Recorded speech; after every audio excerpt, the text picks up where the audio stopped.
સમાચાર ભરૂચમાંથી કે જ્યાં નર્મદા નદીના ડાઉનસ્ટ્રીમમાં 1.5 લાખ ક્યુસેક પાણી છોડાયું. પાણી છોડાતા ભરૂચ નજીક નર્મદા નદી બે કાંઠે વહી રહી છે. નર્મદા નદીની જળસપાટી વધતા મોટી સંખ્યામાં લોકો જોવા ઉમટ્યા હતા. નદી કિનારે જવા પર પ્રતિબંધ હોવા છતાં ટોળા ઉમટી પડ્યા. લોકોની વધતી ભીડને રોકવા પોલીસ બંદોબસ્ત ગોઠવવાની ફરજ પડી.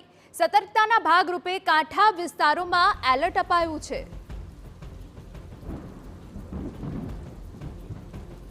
તો આપને જણાવી દઈએ કે જ્યાં નર્મદા નદી બે કાંઠે વહી રહી છે અને લોકો આ નદીને જોવા માટે ઉમટી પડ્યા છે, પરંતુ ત્યાં પણ પોલીસ પેટ્રોલિંગ ગોઠવી દેવામાં આવ્યું છે. લોકોની ભીડ વધી રહી છે, તેના કારણે સતર્કતાના ભાગરૂપે લોકોને સતર્ક કરાઈ રહ્યા છે. ત્યારે અમારા સંવાદદાતા અંકિત મોદી વધુ વિગતે વાત કરી રહ્યા છે. અંકિત, આખરે નર્મદા નદી જ્યારે બે કાંઠે વહી રહી છે ત્યારે લોકોની ભીડ પણ જોવા મળી રહી છે.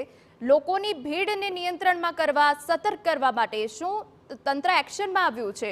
શું પગલાં લેવાઈ રહ્યા છે?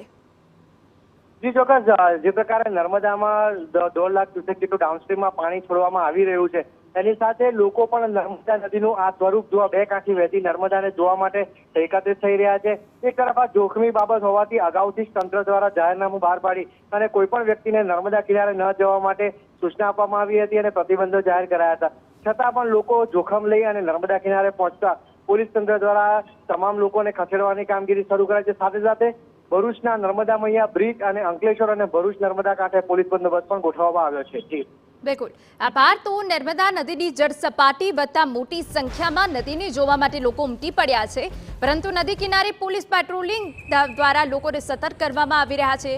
લોકોની વધતી ભીડને રોકવા પોલીસ બંદોબસ્ત ગોઠવવાની પણ ફરજ પડી છે.